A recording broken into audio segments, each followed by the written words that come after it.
Hey everyone, welcome back to Toasty TCG. So this weekend I made top 4 at my monthly Edison tournament with Antimeta.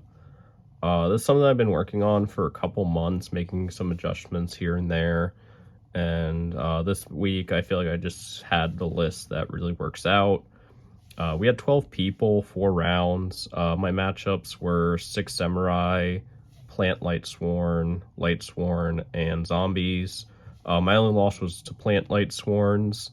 Um, the initial idea for this deck was I just wanted to play a just highly interactive pile of cards where there's very few chances to brick. Well, like basically everything you're putting on the field is either like a problem, it's interactive, it's just overall just a very fun deck to play. In a format that just like feels like otherwise solved, where your options are just like Blackwing, Gladiator Beast, some variant of frogs. So this deck just felt very fun, just like different to play. So like I mentioned, like the main idea initially was just playing like big monsters that you can just bring down. So we're playing 3 Doom Caliber, 3 Kaiko, and 3 Ryo in the main. These cards all just serve like a different purpose. So Doom Caliber was the first thing I wanted to play. So building this deck around Doom Caliber, I had to consider monsters who don't conflict with it, or monsters where I can just like summon Doom Caliber, have back row. So these kind of fulfilled that purpose. Whereas like if you see these together, like you don't want to summon them both, of course, but like having like Ryo Doom Caliber is really strong. Kaiko Ryo's good, or just like any of these cards by themselves can be really strong depending on your matchup. And they all just have high attacks, so they're very hard to deal with in the early game if you just summon them. And then there's also just cards that you want to play. Just kind of there's like these like 1-2 card combos you can call them that just like synergize well, and these kind of like prolong the game. So if need be, you're just like drawing through your deck off Cyber Valley, you're getting your next draw phase off Battle Fader and getting a body on field. One of the like quote unquote combos is Battle Fader Caius, play 3 of. Just seeing like kind of self-explanatory. You summon Battle Fader, on your turn you Caius, get rid of their biggest guy, swing over something else.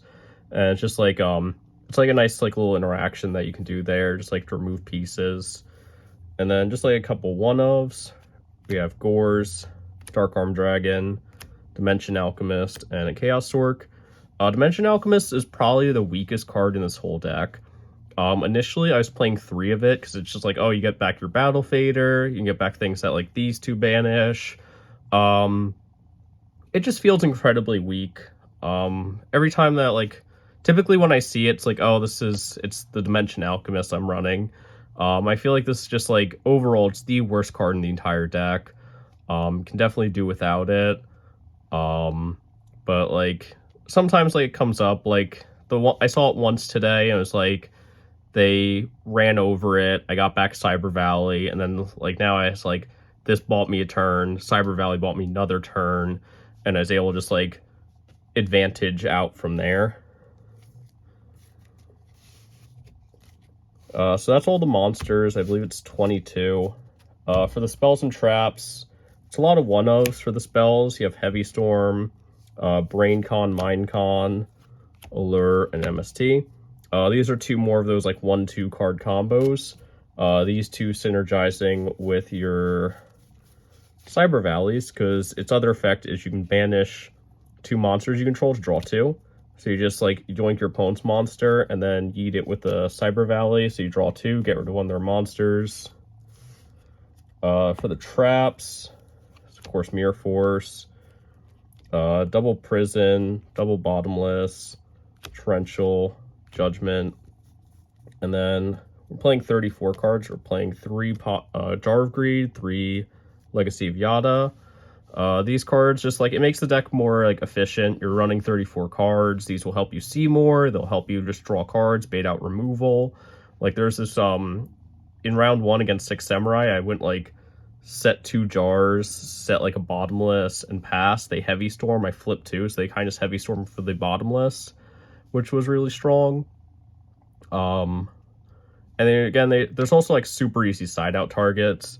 You side out the Legacy of Yadas first because they have edgier artwork, and the Jar of Greed's like it's a little sillier.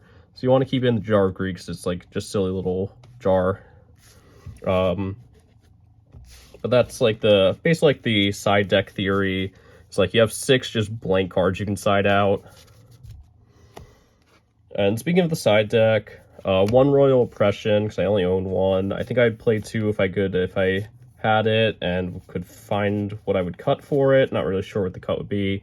I guess like I could cut the Dimensional Alchemist from the main, and then like main deck 1, side deck 1. 2 Dust Tornado.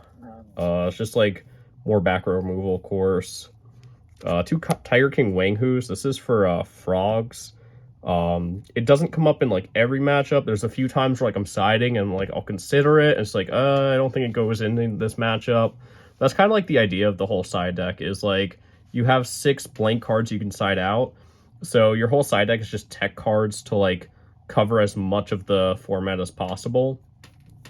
So that's why we're playing 2 Breaker, 2 Fossil Dyna, 2 Banisher, and then like the only like super generic side deck cards are like Cyber Dragons and DD Crows.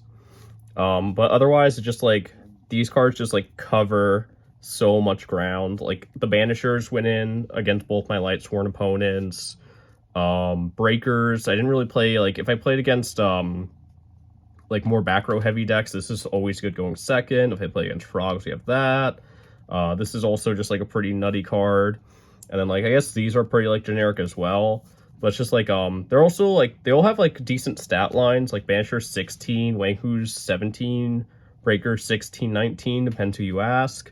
Like Fossil Dyna is the only small thing, but if it's like backed up by like trap cards, or it's like you're playing against a deck where they're not gonna be able to like summon a monster bigger than it, it's very good.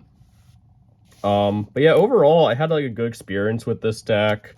It's something that's like it's very enjoyable just because like it's highly interactive. There's so many just like little like 1-2 card interactions. All the monsters are like really big and like put your opponent like it like limits their play lines and forces them to like play in an awkward way to try to deal with like one monster, or like one like you have like the 1 back row just like back up whatever you're doing. I think the only like problem that I have with the deck is sometimes you just get flooded out with too many monsters. Like if you open like a hand where it's like 2 Ryos, like Haiku, and like I don't know, like a Cyber Valley and a Caius or something, and like no back row to interact with, it definitely makes the match pretty difficult. But the like if you see like you want to see like a good variety, like maybe like 1 or 2 guys, and then like 2 or 3 back row. So like some combination of like 2 to 3 monsters, 2 to 3 back row. Just make like a lot of interactive plays, be able to like go through your deck with the Yadas and the jars, and then like game 2 and 3 you can just side out however many of the Yadas and the jars you want. So you have like 6 total, and you just side in like all of these to like for your matchup. And that's pretty much how I like to play anti-meta. I think like the only thing I would change again is like the Dimensional Alchemist. That would probably just be the 2nd Royal Oppression if I had it, or it could be like a 3rd like Wanghu, Crow, Dragon, Banisher, but I don't think it would be those. I think it would just be the 2nd Royal Oppression.